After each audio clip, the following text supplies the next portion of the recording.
ప్రభునందు మిక్కిలి ప్రియులారా, నజరేయుడైన యేసుక్రీస్తు నామములో మీకు ప్రేమాభివందనాలు శుభాలు తెలియజేస్తున్నాను.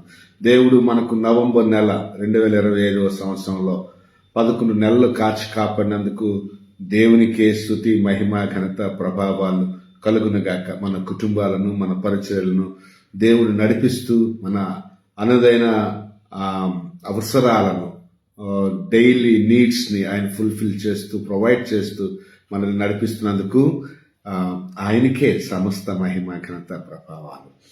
ఎందుకు అంటే ప్రియులారా, ఈ రోజున మన జీవం అనేది ఆయనలో ఉన్నది అని పరిశుద్ధ గ్రంథమైన బైబిల్లో నుండి మనం తెలుసుకుంటున్నాం. మనం ఈ రోజు బ్రతుకుతున్నామంటే కేవలం దేవుని యొక్క కృప వలన. ఆయన ఆరాధించని, ఆయన అనుసరించకపోని చాలా మంది ఆయన్ని ఆరాధించడంలో, అనుసరించడంలో వెనుకబడి ఉన్నప్పటికీ కూడా వారిని కూడా దేవుడు కాచి కాపాడుతున్నాడు. దేవుని ప్రేమ కొలవలేని ప్రేమ, కొలత లేని ప్రేమ, కొదువలేని ప్రేమ, కొరత లేని ప్రేమ. అది అనంతమైన ప్రేమ, అగాపే ప్రేమ. ప్రియులారా, ఆయన ప్రేమ మనల్ని కాపాడుతుంది, మనల్ని రక్షిస్తుంది, మనల్ని నడిపిస్తుంది, మనల్ని పోషిస్తుంది. మన కొరకు ఆయన ఆలోచన చేస్తున్నాడు. ఆయన ప్రేమలో మనల్ని ఆయన దాస్తున్నాడు, కాస్తున్నాడు, పోషిస్తున్నాడు, నడిపిస్తున్నాడు. అందుకే ఆయనకి స్తుతి మహిమ ఘనత ప్రభావాలు మనము చెల్లించవలసిన వారమై ఉన్నాం. ప్రియులారా, మరి ఈ రేపటి నుండి మనకి క్రిస్మస్ మాసము ప్రారంభమవుతుంది. ఆల్రెడీ క్రిస్మస్ పండగలు ప్రారంభమైపోయినాయి. ఆల్రెడీ నవంబరు పెద్ద పెద్ద సంఘాలు ఉన్న వాళ్ళు నవంబర్ 2వ వారం నుంచే క్రిస్మస్ కార్యక్రమాలు ప్రారంభించడం జరిగింది. అయితే ఈ క్రిస్మస్ సీజన్లో ఇంకా జస్ట్ మనం ఒక 30 రోజులు వ్యవధి కాలం ఉంది మనకి. తర్వాత 2026 నూతన సంవత్సరంలో మనము అడుగు పెట్టబోవచ్చు. ఈ నూతన సంవత్సరంలో దేవుడు ఇంకా అద్భుతమైనటువంటి ఆశీర్వాదాలతో ప్రతి సంవత్సరం కూడా, ఈ సంవత్సరం ఎలాగ గడుస్తుందా, ఎలాగ డబ్బున్న వాడికి పర్వాలేదేమో, లేకపోతే సంఘం ఉన్న వారికి పర్వాలేదేమో, పెద్ద సంస్థలు ఉన్న వారికి పర్వాలేదేమో, మిగతా మీడియం సైజులో లేక విశ్వాసంతో బ్రతుకుతున్న వారికి కొంచెం భయం ఉండొచ్చు. కానీ ఎవరి దగ్గరైతే విశ్వాసం ఉంటుందో వాళ్ళ దగ్గర భయానికి చోటు ఉండకూడదు. ఎందుకంటే విశ్వాసము నిరీక్షించే వాటి యొక్క నిజస్వరూపము, లేనివి ఉన్నవి అనుటకు రుజువై ఉన్నది. కాబట్టి విశ్వాసము ఎప్పుడు కూడా గొప్పది. నీతిమంతుడు విశ్వాస మూలముగానే జీవిస్తాడు. కాబట్టి మన ప్రభువునందు మన విశ్వాసము మనల్ని సిగ్గుపరచదు, మనల్ని తోకగా చేయదు, కానీ మనల్ని తలగానే దేవుడు మన విశ్వాసాన్ని బట్టి చేస్తాడు. మన విశ్వాసాన్ని బట్టే, మన రంగుని బట్టి కానీ, మన రూపును బట్టి కానీ, మన ధనాన్ని బట్టి కానీ, మన కులాన్ని బట్టి కానీ, మన బలాన్ని బట్టి కానీ, మన గ్రామాన్ని బట్టి కానీ, మన సంఘాన్ని బట్టి కానీ, మన సేవను బట్టి కానీ ఆయన సంతోషించడు. కానీ మన విశ్వాసాన్ని బట్టి ఆయన సంతోషిస్తాడు. హల్లెలూయా. నీవు ప్రభు మీద ఉన్న నమ్మకమే నీ ప్రభువుకి సంతోషం. అలాంటప్పుడు నిన్ను ఎందుకు సిగ్గుపరుస్తాడే? హల్లెలూయా. భయపడద్దు, బాధపడద్దు, కంగారు పడద్దు. ప్రభు మనకి సమీపముగా ఉన్నాడు. ఇమ్మానుయేలు దేవుడు మనతో ఉన్నాడు. హల్లెలూయా. ప్రియులారా, కొద్ది మాటలు నేను మీకు తెలియచేయాలని ఆశపడుతున్నాను. గత 3 వారాలుగా ధారావాహికంగా మాట్లాడుతున్నాను. ప్రార్థన గురించి మాట్లాడుతున్నాను. ప్రార్థన మన పరిశుద్ధతను కాపాడుతుంది. ప్రార్థన మన అభిషేకాన్ని కాపాడుతుంది. 3వ పాయింట్గా ఒక పాయింట్ చెప్పి నేను ముగించాలని ఆశపడుతున్నాను. మూల పాఠం చదువుకుందాం. అపోస్తలుడైన పౌలు గారు కొలస్సీలకు రాసినటువంటి పత్రికలో 4వ అధ్యాయము 2వ వచనాన్ని మనం చదువుకుందాం. ప్రార్థన యందు నిలుకడగా ఉండి కృతజ్ఞత గలవారై దాని యందు మెలకువగా ఉండుడి. అది కాబట్టి ప్రియులారా, క్రైస్తవ జీవితానికి ప్రార్థన అనేది వెన్నుముక. క్రైస్తవుడు బ్రతకాలి అంటే ప్రార్థన చేయాలి. క్రైస్తవుడు నడవాలి అంటే ప్రార్థన చేయాలి. క్రైస్తవుడికి కార్యాలు జరగాలి అంటే ప్రార్థన చేయాలి. మన కొరకే కాదు, ఇతరుల కొరకు కూడా ప్రార్థన చేయాలి. రాజుల కొరకు ప్రార్థన చేయాలి, అధికారుల కొరకు ప్రార్థన చేయాలి, ప్రభుత్వాల కొరకు ప్రార్థన చేయాలి, ప్రజల కొరకు ప్రార్థన చేయాలి. ప్రజలందరికీ ప్రభు ఆయనే, దేవుడు ఆయనే, అందరికీ ప్రభు ఆయన, సర్వశరీరులకు ప్రభు నమ్మినోడికి ప్రార్థన చేయాలి, నమ్మనోడికి ప్రార్థన చేయాలి. మన శత్రువు కొరకు మనం ప్రార్థన చేయాలి, స్నేహితుల కొరకు ప్రార్థన చేయాలి, ఇరుగు పొరుగు వారి కొరకు ప్రార్థన చేయాలి, కుటుంబాల కొరకు ప్రార్థన చేయాలి, పరిచర్యల కొరకు ప్రార్థన చేయాలి. నీకు నీవు ప్రార్థన చేసుకోవాలి. ప్రార్థన అనేది ఒక ఒక ఒక ఆక్సిజన్ వాయువు లాంటిది. మనిషి నిలబడ్డానికి, క్రైస్తవుడు ఉనికి తెలియచేయబడ్డానికి ప్రార్థన ఒక్కటే కారణం. కాబట్టి ఎక్కువ ప్రార్థన ఎక్కువ ఆశీర్వాదాలు కలుగు చేస్తుంది. ఎక్కువ ప్రార్థన ఎక్కువ కార్యాలు జరిగిస్తుంది. కాబట్టి ప్రార్థన యందు నిలకడగా ఉండండి. అపోస్తలుడైన పౌలు గారు చెప్తున్నాడు, ప్రార్థన యందు నిలకడగా ఉండండి. ఈ ప్రార్థన మనకు ప్రభువులో కలిగిన పరిశుద్ధతను కాపాడుతుంది. ఈ ప్రార్థన మన మీద ఉన్నటువంటి ప్రభు యొక్క అభిషేకము, ఆత్మ అభిషేకము లేక పరిశుద్ధాత్మ అభిషేకాన్ని కాపాడుతుంది అని తెలియజేసుకున్నాం. ఈ రోజున ఈ ప్రార్థన మన వ్యక్తిగత లేకపోతే మన వ్యక్తిగత ఆత్మీయ జీవితాన్ని, మనకు దేవుడిచ్చిన పరిచర్యను కాపాడుతుంది. పడిపోయిన ఆత్మీయ జీవితాలను తిరిగి కొడుతుంది. పడిపోయిన ప్రాకారాన్ని తిరిగి కలుగుతుంది. పడిపోయిన పట్టణాలను తిరిగి కలుగుతుంది. పడిపోయిన ప్రజలను, బెదిరిపోయిన ప్రజలను,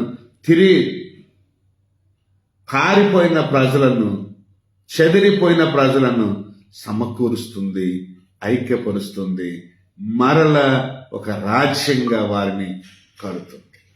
హల్లెలూయా. కొన్ని విషయాలు తెలుసుకుందాం. 2వ తిమోతి పత్రిక 3వ అధ్యాయము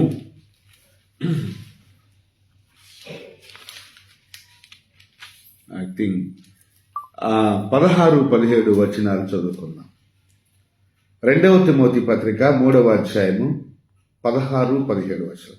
దైవజనుడు సన్నద్ధుడై ప్రతి సత్కార్యమునకు పూర్ణముగా సిద్ధపడి. సన్నద్ధుడై అంటే అర్థం ఏంటంటే ప్రార్థనాపూర్ణుడై, ప్రార్థనాపూర్వకముగా సన్నద్ధుడవ్వాలి. ప్రతి కార్యానికి సిద్ధపడాలి, ప్రార్థనాపూర్వకంగా సిద్ధపడాలి. ఏ కార్యాన్ని చేయటానికైనా దైవజనుడు ముందుగా ప్రార్థనతో సిద్ధపడాలి. ఇప్పుడు క్రిస్మస్ వస్తుంది. క్రిస్మస్ కార్యక్రమాలు చేయాలి. క్రిస్మస్కి గ్రామ సువార్త సభలు చేయాలి. లేకపోతే ఇంటింటికి సువార్త కొడుకులు పెట్టాలి. గ్రామానికి సువార్త కొడుకులు పెట్టాలి. బీదవారికి సహాయం చేయాలి, విధవరాలకు సహాయం చేయాలి, లేకపోతే అనాథలకు సహాయం చేయాలి. ఇలాంటివన్నీ ప్రాజెక్టులన్నీ ఒక ఉదాహరణకి క్రిస్మస్ ప్రాజెక్ట్ ఉంది. అలాగే లేకపోతే పరిచర్య సిద్ధపాటు, ప్రతి సత్కార్యానికి, ప్రతి దైవిక కార్యానికి సిద్ధపడాలి, సన్నద్ధుడవ్వాలి. దానికి సన్నద్ధుడవడం అంటే, సిద్ధపడడం అంటే తాను ముందు ప్రార్థనాపూర్వకంగా సిద్ధపడాలి. దేవుడితో మాట్లాడుకుని దాని విషయాలు ముందు పెట్టాలి. దేవాన్ని సభలు చేద్దాం అనుకుంటున్నాను, ఇన్ని కార్యాలు చేద్దాం అనుకుంటున్నాను, ఎంతమంది సహాయం చేద్దాం అనుకుంటున్నాను, లేకపోతే ఈ ప్రాంతం వెళ్దాం అనుకుంటున్నాను, ఈ ప్రదేశంలో సువార్త లేదు, అక్కడ సువార్త ప్రకటిద్దాం అనుకున్నా, ఈ ప్రాంతీయులకు సువార్త అందించాలి, ఈ ప్రాంతీయులకు బోధించాలి, ఈ ప్రాంతానికి వెళ్ళాలి అనేటటువంటి ఏవో ప్రణాళికలు ఉంటాయి. లేకపోతే మంచి పనులు, ఇదిగో ఈ బీదవారు కనిపిస్తున్నారు, ఇక్కడ ఈ అవసరత కనబడుతుంది, నీ రాజ్యాన్ని కట్టాలి, నీ రాజ్యాన్ని వ్యాప్తి చేయాలి అని సన్నద్ధుడవ్వాలి అంటే అది దేవుడితో తను ముందు ప్రార్థనాపూర్వకంగా తన విన్నపాలన్నీ తెలియచేయాలి, ప్రభువుకు తెలియచేయాలి. ఆ రకంగా ముందు సిద్ధపాటుగా ఉండాలి. ఆ తర్వాత లేఖనాల దగ్గరికి రావాలి. దైవావేశము వలన కలిగిన ప్రతి లేఖనము ఉపదేశించుటకును, ఖండించుటకును, తప్పుదిద్దుటకును, నీతి యందు శిక్ష చేయుటకును ప్రయోజనకరమై ఉన్నది. దైవావేశం వలన కలిగిన దేవుని వాక్యం, ప్రతి వాక్యము కూడా, అర్థమవుతుందా? ప్రతి వాక్యము కూడా, all scriptures, in English all scriptures, దైవ ఇన్స్పైర్డ్ బై గాడ్. దైవావేశము వలన కలిగిన ప్రతి లేఖనం, అర్థమైందా? దైవావేశం వలన ప్రతి లేఖనం అంట ఉపదేశించడానికి, టీచ్ చేయడానికి, ఖండించడానికి, కండెమ్ చేయడానికి, తప్పుదిద్దడానికి, కరెక్ట్ చేయటానికి, అలాగే నీతి యందు శిక్షణ ఇవ్వటానికి. ఇవి చూడండి, పడిపోయినటువంటి వ్యక్తిగత విశ్వాసపు జీవితాలు, పడిపోయినటువంటి వ్యక్తిగత ఆత్మీయ జీవితం, తప్పిపోయినటువంటి, జారిపోయినటువంటి, పారిపోయినటువంటి, ప్రభు సన్నిధికి దూరంగా ఉన్నటువంటి జీవితాలు, వీటిని తిరిగి కట్టాలి అంటే నువ్వు ప్రార్థనాపూర్వకంగా సిద్ధపడి ఉంటేనే జరుగుతుంది. ప్రార్థన చేస్తేనే ఆ వాక్యం ఫలిస్తుంది. ప్రార్థన చేస్తేనే ఆ వాగ్దానం ఫలిస్తుంది. ప్రార్థన చేస్తేనే ఆ ప్రవచనం ఫలిస్తుంది. ప్రార్థన చేస్తేనే ఆ పరిచర్య ఫలిస్తుంది. ప్రార్థన చేస్తేనే ప్రభు కార్యాలు జరిగిస్తారు. ఉపదేశించడానికి, బోధించడానికి, తప్పుదిద్దడానికి, నీతి యందు శిక్షణ ఇవ్వటానికి, అది నీతి యందు శిక్షించుటకు. అయ్యా అబ్బాయి, అమ్మాయి, ఇది కరెక్ట్ భక్తి కాదయ్యా, ఇది కరెక్ట్ భక్తి కాదమ్మా, ఇలా చేయకూడదు, ఇలా చేయాలి అని మనల్ని శిక్షించడం అనేది నీతి యందు శిక్షించడం. కొందరు టపటపటపటపటప వసపిట్టలాగా వాగుతుంటారు. ఎక్కువ వాక్, కామమందు అని చెప్పటం. కొందరు తుతురుగా పని చేసేస్తుంటారు. నో, క్రమబద్ధీకరంగా పనిచేయి. కొంతమంది ఆతృతగా పారిపోతుంటారు, ఆతృతగా అన్నీ చేసేస్తుంటారు. నో, అది కూడా కాదు. మనకు ప్రభువు నందు కలిగిన నీతిని కరెక్ట్ మార్గంలో కరెక్ట్గా ప్రభుని వెంబడించడానికి, కరెక్ట్గా ప్రభుని అనుసరించడానికి, ఆరాధించడానికి, ఆ నీతి యందు శిక్షణ మనకు అవసరం. అనగా ఆత్మీయ క్రమశిక్షణ అవసరం. ఆ నీతి యందు మనకు శిక్షించేటటువంటి దైవజనులు ఉండాలి. చాలా మంది దైవజనులు కోపడతారు మనకు, వాళ్ళకేదో కోపిష్టం అనుకుంటాం, కానీ వాళ్ళు ఏదో కరెక్ట్ చేయబోతున్నారు, వాళ్ళు ఏదో మనకి చెప్పబోతున్నారు, మనల్ని ఏదో సరి చేయబోతున్నారు అనేటువంటి ఆలోచన మనకు రావటం లేదు.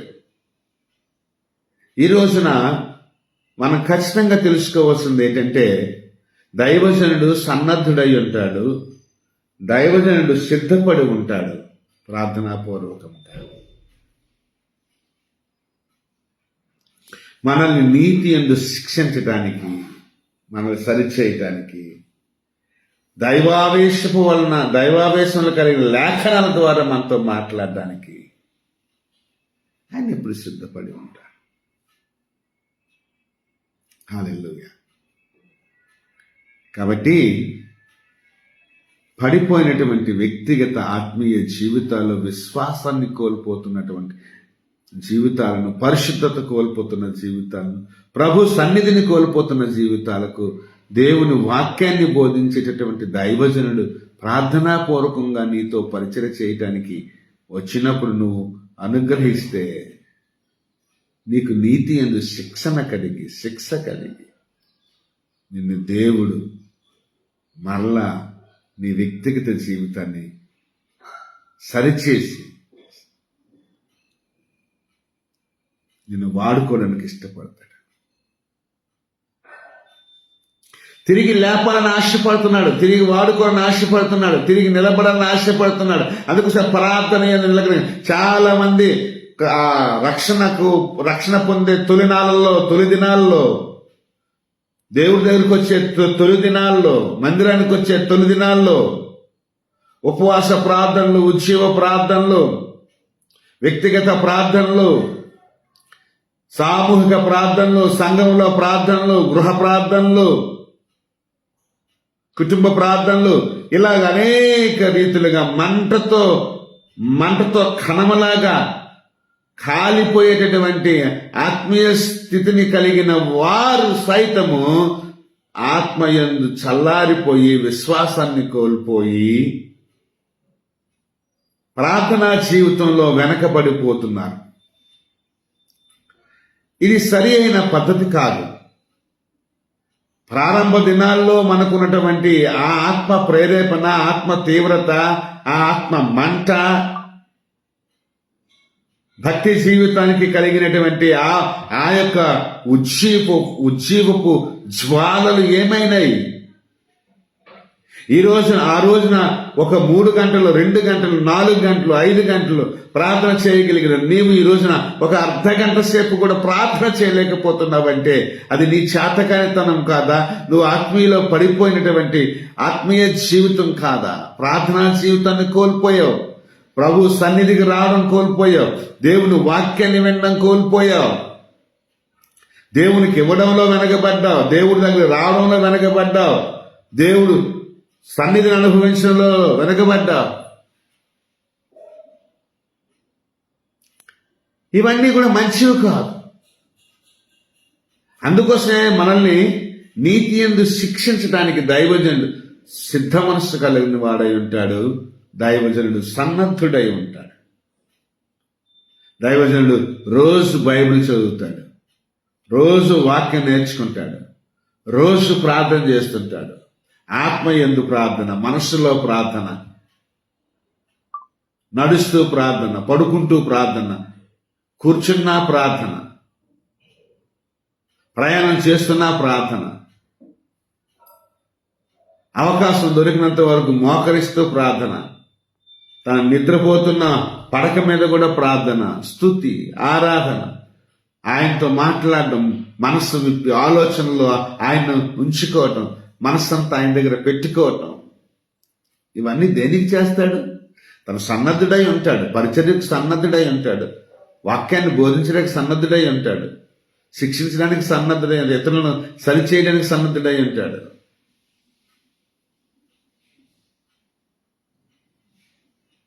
చాలా మంది నాకు అన్నీ తెలుసు అని అంటారు, కానీ వాడికి ఏం తెలియదు. అన్నీ తెలుసు అనే వాడి దగ్గర కాస్త సైలెంట్ అవుతాడు, కానీ ఏదో ఒక రకంగా మరలా వాళ్ళకి కొన్ని విషయాలు చెప్పి వాళ్ళని క్రమబద్ధీకరించడానికి, వారిని సరైన త్రావులు నడిపించడానికి, వారు సరిగ్గా ప్రభువును వెంబడించడానికి వీళ్ళు ఏం చేస్తారంటే పూనుకుంటారు, సన్నద్ధులవుతారు, సిద్ధపడతారు. హల్లెలూయా,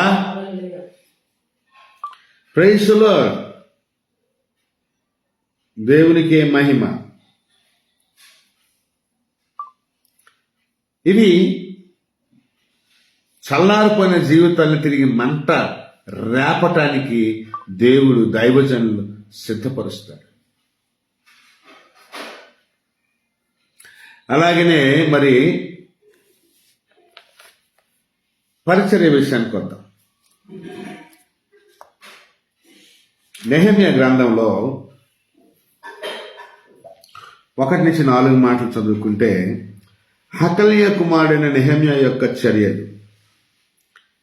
20వ సంవత్సరంలో కిస్లోపు మాసమున నేను సూసను కోటలో ఉండగా నా సహోదరులలో హనానీయను ఒకడు యూదులలో కొందరును వచ్చింది.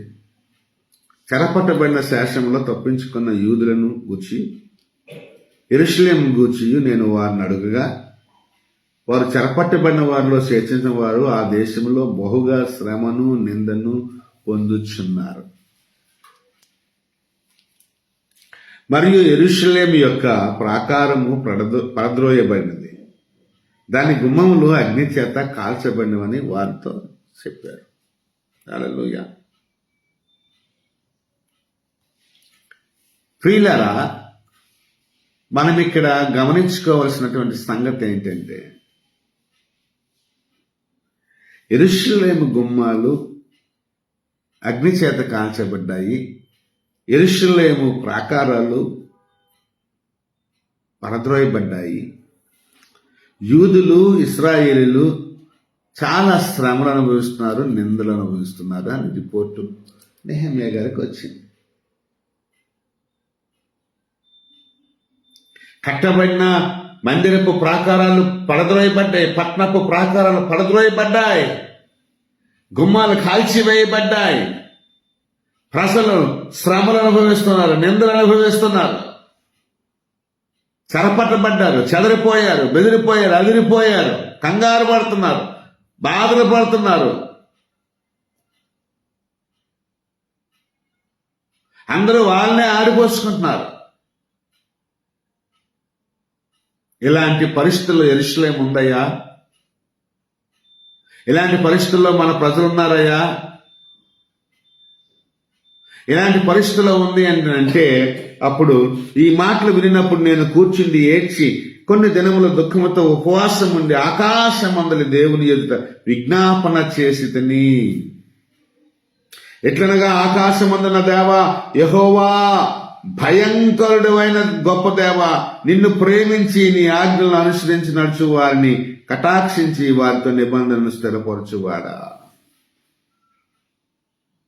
నీ చెవి యొగ్గి నేత్రములు తెరిచి నీ సన్నిధిని దివారాత్రము నీ దాసుని ఇశ్రాయేలు పక్షముగా నేను చేయు ప్రార్థన అంగీకరించము. ప్రార్థన చేస్తున్నాడు, ఇశ్రాయేలు కొరకు ప్రార్థన చేస్తున్నాడు, బాధ అనుభవిస్తున్న ప్రజల కొరకు ప్రార్థన చేస్తున్నాడు, నిందలు అనుభవిస్తున్న ప్రజల కొరకు ప్రార్థన చేస్తున్నాడు, పడిపోయిన ప్రాకారాల కోసం ప్రార్థన చేస్తున్నాడు, పడి కాల్చబడిన గుమ్మాల కోసం ప్రార్థన చేస్తున్నాడు, మందిరం పడిపోయిన పాడైపోయిన మందిరం కొరకు ప్రార్థన చేస్తున్నాడు.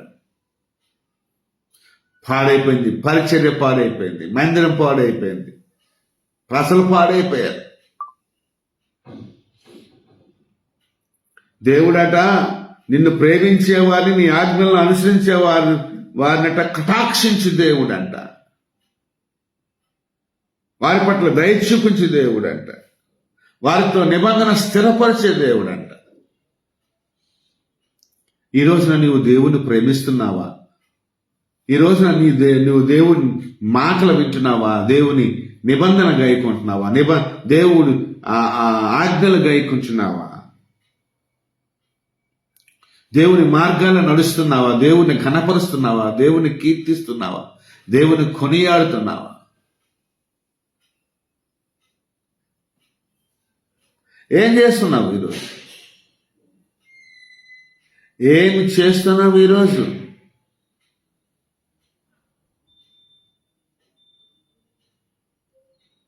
చెప్పండి.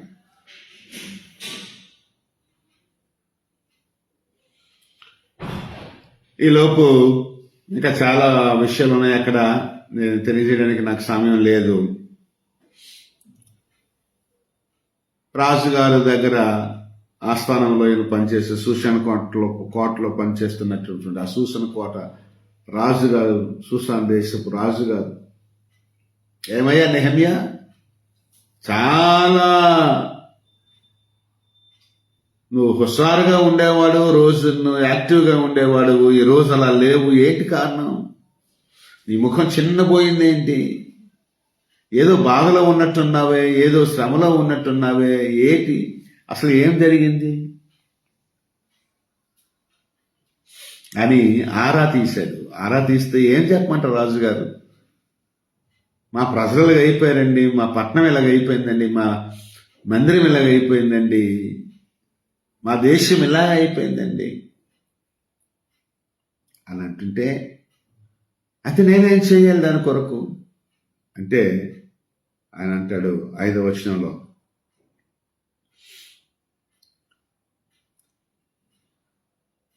4-5 వచనంలో, 2వ అధ్యాయం 4-5 వచనాల్లో ఏమంటాడంటే, అప్పుడు రాజు, ఏమి కావలసి నీవు మనవి చేయుచున్నావు అని నన్ను అడుగగా, నేను ఆకాశమందులి దేవునికి ప్రార్థన చేసి రాజుతో, నీ సముఖమందు నేను దయ పొందిన ఎడల నా పితరుల సమాధుల పట్టణమును తిరిగి కట్టినట్లుగా నన్ను యూదా దేశమునకు పంపుడని వేడుకొనుచున్నానని నేను మనవి చేసి తిని.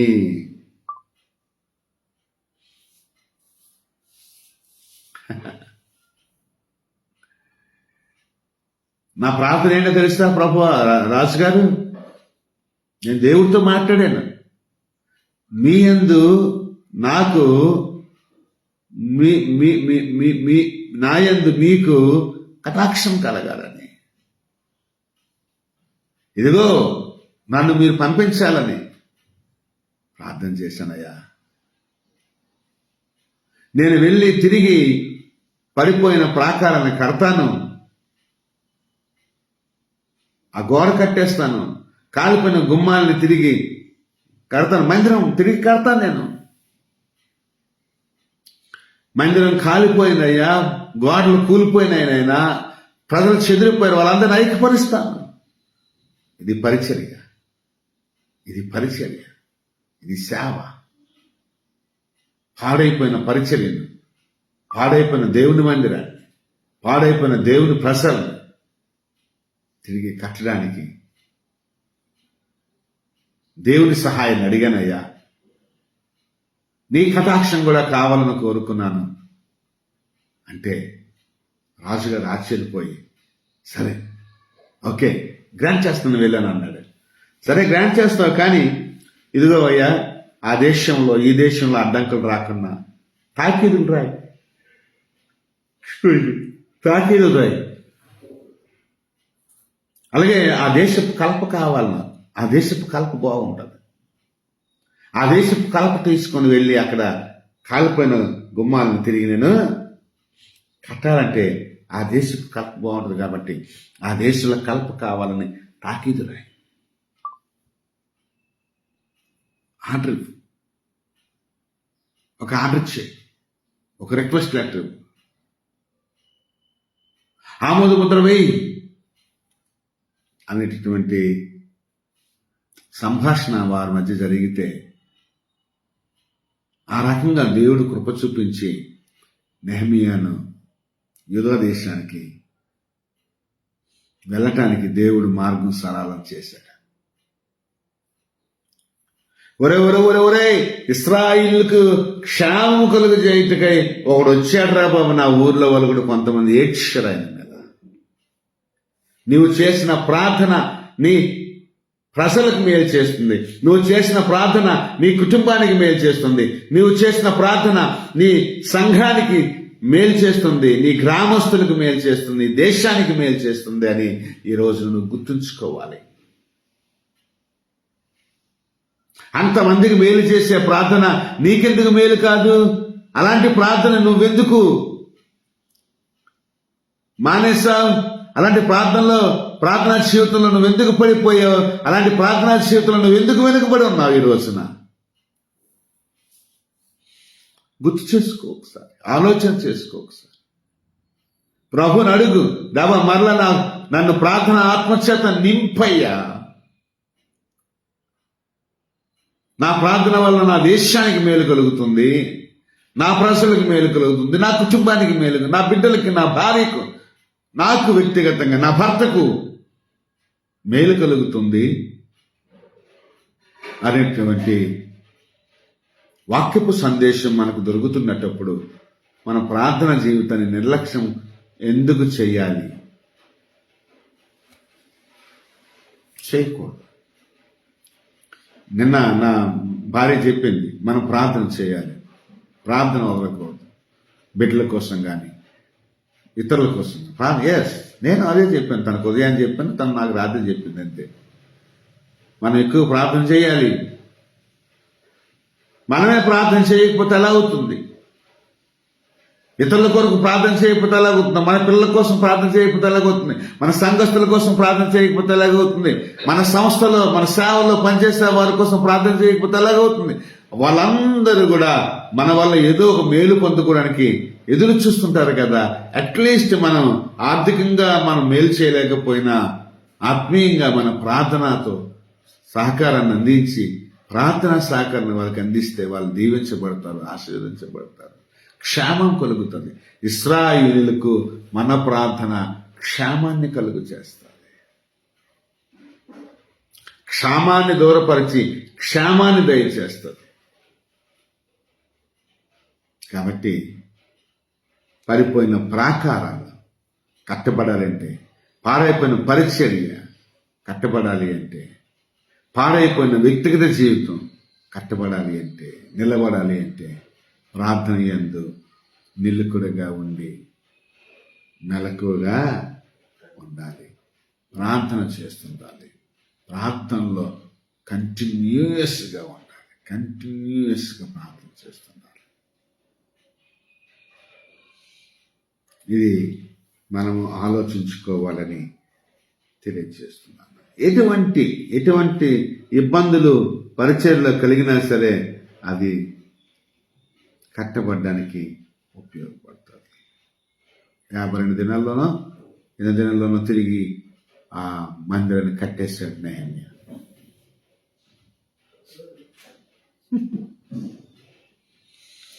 ఎన్నో ఆటంకాలు వచ్చి అక్కడికి వెళ్ళాక ఆయనకి ఎవరు సపోర్ట్ చేయలేదు సరిగ్గా. అక్కడ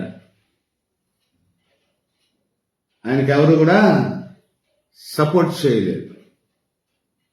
కానీ దేవుడే సపోర్ట్ చేశాడు. ఫస్ట్ ప్రజలు వ్యతిరేకించారు. ఇశ్రాయేలీయులు, యూదులు కూడా తను వ్యతిరేకించారు. అయినా సరే తరువాత ఆయన దర్శనాన్ని, ఆయన భారాన్ని, ఆయన ప్రార్థన జీవితాన్ని అర్థం చేసుకుని మన దేవుడి కోసం మనం చేయకపోతే ఎలాగరా అని వాళ్ళు అనుకొని, పదండి మనం కడదాం, పదండి మనం సహాయం చేద్దాం నెహెమ్యాకి అని నెహెమ్యాను సమర్థించి ఆ పరిచర్యలో వారు పాలిభాగస్తులై పాడైపోయినటువంటి మందిరాన్ని తిరిగి కట్టుకున్నారు. పాడైపోయిన ప్రజలు తిరిగి మళ్ళా ఐక్యంగా, చెదిరిపోయిన ప్రజలు, ఆ శ్రమలు అనుభవిస్తున్న ప్రజలు, నిందలు అనుభవిస్తున్న ప్రజలు మరలా ఒక దగ్గరికి చేరి బలపడి స్థిరపడి దేవుని రాజ్యంగా మరలా కట్టబడి దేవుని మందిరములో వారు ఆరాధన చేయటానికి ఒక గొప్ప అవకాశాన్ని దేవుడు నెహెమ్యా ద్వారా కలిగించాడు. నెహెమ్యా ప్రార్థన ఆ విధంగా పని చేయగలిగింది. ఈ రోజున నీవు చేసే ప్రార్థన నీ కుటుంబానికి, నీ సంఘానికి, నీ సేవలో ఉన్నవారికి, నీ ఊర్లో ఉన్నవారికి, నీ దేశంలో ఉన్నవారికి ఎంతగానో ఉపయోగపడుతుంది అని రోజు తెలియజేస్తాను. కాబట్టి ప్రార్థన విలువైనది, ప్రార్థన శక్తివంతమైనది, ప్రార్థన జీవం కలిగింది, ప్రార్థన కార్యాలు చేయగలిగే శక్తి కలిగినదని ఈ రోజున మనం మరొకసారి తెలుసుకున్నాం. అందుకోసమే పౌలు గారు అంటారు, ప్రార్థనలో నిలకడగా ఉండండి, నిలకడగా ఉండండి. ఎప్పుడు కూడా ప్రార్థన నిర్లక్ష్యం చేయొద్దు, కానీ నిలకడగా ఉండి దేవుణ్ణి మహిమపరచవలసిందిగా కోరుకుంటూ ఈ నా మాటలు ముగిస్తూ ఉన్నాను. దేవుడు మనలను దీవించి ఆశీర్వదించును గాక. ఆమేన్. ప్రియులారా, మరి ఈ క్రిస్మస్ సీజన్ ప్రారంభమైంది కాబట్టి మేము అనేక గ్రామాల్లో క్రిస్మస్ సభలు కొరకు ప్రయాణమవుతున్నాం. క్రిస్మస్ సందేశాలు ఇవ్వటానికి ప్రయాణం అవుతున్నాం. సుమారు 20 గ్రామాల్లో పరిచర్య ఉండబోతుంది. అలాగే ఒక 20 పాస్టర్స్ ఫెలోషిప్స్కి మరి సహకారంగా ఉండాలని, అలాగే ఒక 200 మంది విధవరాలకు, అనాథలకు మనవంతుగా సహాయం అందించాలని ఆశతో ఉన్నాము. దేవుడి వైపు ఎదురు చూస్తున్నాము. ఈ పరిచర్యలో మీరు కూడా ఈ పరిచర్య కొరకు ప్రార్థన చేసి పేదవారికి కానీ, లేకపోతే గ్రామ సభలకు కానీ, గ్రామాలకు ప్రయాణం చేయటానికి కానీ మా పరిచర్యకు మీరు సహకారాన్ని అందించాలని, ప్రార్థనా సహకారంతో పాటు ఆర్థికంగా కూడా మీరు మీకు తోచినంతగా మీరు అందించి మమ్మల్ని ప్రోత్సహించాలని, దేవుని రాజ్య వ్యాప్తి కొరకు మాతో పాలిభాగస్తులు అవ్వాలని మనస్ఫూర్తిగా కోరుకుంటున్నాం. మీరు పంపించే ప్రతి రూపాయి ప్రభువు రాజ్యానికి చేరుతుంది తప్ప మా వ్యక్తిగత అవసరాలకు ఉపయోగించబడదు. కాబట్టి మీరు ఒకవేళ మాకు వ్యక్తిగతంగా మా కుటుంబానికి మీరు ఏదైనా గిఫ్ట్ ఇస్తే ఇవ్వచ్చు, దాన్ని ఎల్లవెల్ల మేము ఆహ్వానిస్తాం. కానీ పరిచర్య మా ముందు చాలా పెద్దదిగా ఉంది. కాబట్టి అనేక ప్రాంతాలు వెళ్ళాలి, అనేక ప్రదేశాల్లో వాక్యం బోధించాలి, సువార్త ప్రకటించాలి, అలాగే పేదవారికి సహాయం చేయాలి. కాబట్టి మీ వంతుగా మీ సహకారాన్ని మాకు అందించాలని మనస్ఫూర్తిగా వేడుకుంటూ ఈ నా మాటలు ముగిస్తున్నాను. దేవుడు మిమ్మల్ని ప్రేరేపించినట్టయితే నాకు మీరు మెసేజ్ చేయండి, లేక ఫోన్ చేయవలసిందిగా ప్రభు గట్ట కోరుతున్నాను. దేవుడు మిమ్మల్ని దీవించి ఆశీర్వదించిన గాక. ఆమేన్. God bless. అమ్మగారు చిన్న ప్రార్థన చేస్తారు, ముగించుకుందాం.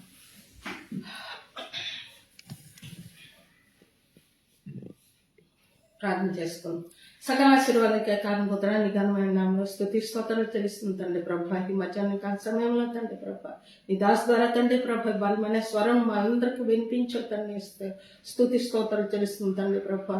ఇదిగో ప్రభా ఈ దినం నుంచే తండ్రి ప్రభా అయా తండ్రి ప్రార్థనలు ఎక్కడ వెనకబడి ఉన్నామో తండ్రి తిరిగి ఈ దినం నుంచి మమ్మల్ని లేవనెత్తమని ప్రార్థిస్తుంది ప్రభా. అయా తండ్రి ప్రార్థన జీవితం నెలకొని ఉండాలి ప్రభా. కనీసం ప్రార్థన ద్వారా కూడా ప్రభా అనేక మంది మీ రక్షణలకి రాగలుగుతారు ప్రభా. అనేక మంది సత్యం తెలుసుకుంటారు. అలాగే తండ్రి ప్రభా నీ ప్రార్థన నిలకడిగా ఉంటుంది ప్రభా. మేము విజయ జీవితం పొందుకుంటాం ప్రభా. యేసయ్య ఈ దేశం కోసం, రాష్ట్రం కోసం, అయ్యా ప్రజల కోసం ప్రభా మేము ప్రార్థన చేసే వారుగా ఉండాలి తండ్రి. ఆ దినంలో నెహెమీయా అయా ప్రభా ప్రార్థించినట్లుగా ప్రభా అయా పాడైపోయిన ప్రజల కోసం, పాడైన సంఘం కోసం ప్రభా, పాడైపోయిన మందిరం కోసం ప్రార్థించాడు తండ్రి ప్రభా. తన మొరాన్ని ఆలకించొద్దండి. అటు రీతిగా ప్రభా అయా ప్రభా ఈ దినం నహెమీయాలాగా కూడా ప్రభా మేము ప్రార్థించాలి తండ్రి. ప్రార్థించేవారు సంఘముగా అయా వ్యక్తిగా మేము ఉండాలి తండ్రి ప్రభా. అయా ప్రభా మమ్మల్ని దీవించి అటు ఆత్మ అభిషేకంతో, ఈ ప్రార్థన అభిషేకంతో ప్రభా మమ్మల్ని నింపమని ప్రార్థిస్తుంది. అయా ప్రభా ఆన్లైన్ ద్వారా ఎంతో మంది బిడ్డలు ప్రభా నీ వాక్యం విన్నారు తండ్రి. ఈ వాక్యం వాళ్ళ హృదయంలో ఫలించట్టుగా ప్రభా వాళ్ళని కూడా ప్రభా ప్రార్థన అభిషేకంతో ప్రభా నింపమని ప్రార్థిస్తుందండి. అయా ప్రభా మా ప్రార్థన జీవితం మేము కోల్పోకూడదు తండ్రి. నీ పరిశుద్ధతను, నీ అభిషేకం మేము కోల్పోకూడదు తండ్రి ప్రభా. నిత్యం నీ సన్నిధి, నీ సంతోషం, సమాధానం అయా ప్రభా మాతో అందరితో ఉంచమని ప్రార్థిస్తుందండి. అలాగే సంఘంలో జతపరచని ప్రతి కుటుంబకి పేరు పెట్టి దీవించి ఆశీర్వదించడం ప్రార్థిస్తుందండి. అలాగే ప్రభా వచ్చిన క్రిస్మస్ ప్రాజెక్ట్ కూడా ప్రభా అద్భుత ఆశ్చర్యకరంగా ధారాళంగా విశాలంగా ప్రభా దీవించి ఆశీర్వదించి అయా ప్రభా మమ్మల్ని సేవలు బహుబలంగా అద్భుత ఆశ్చర్యకరంగా సేవలు వాడుకొని ప్రార్థిస్తుందండి. సమస్త మహిమలంతా ప్రభా మీ నామార్పించుకుంటూ యేసు పరిశుద్ధంలో అడిగి పడిపించున్నాం తండ్రి. ఆమేన్. ఇప్పుడు మన పరమ తండ్రి దేవుని యొక్క ప్రేమ, కుమారుడైన యేసుక్రీస్తు వారి యొక్క మహాకృప, పరిశుద్ధాత్మ దేవుని యొక్క అన్యోన్య సహవాసం, సమాధానం కూడి ఉన్న మనకును సార్థక సంఘానికి సకల పరిశుద్ధులకు ఇప్పుడు ఎల్లప్పుడు సదాకాలము తోడై నడిపించిన గాక. ఆమేన్. యేసు రక్తమే జయం, శిలువ రక్తమే జయం. ప్రభు యేసు నామములో సంపూర్ణ విషయం కలుగును గాక. ఆమేన్. లైవ్ లో పాల్గొన్న వారికి అందరికీ వందనాలు. అలాగే ఈ సందేశాన్ని ఇతరులను బలపరచడం కొరకు వారితో మీరు షేర్ చేసుకోవాల్సిందిగా ప్రభు పేరిట మేము కోరుతున్నాము. God bless you. Praise the Lord. Hallelujah.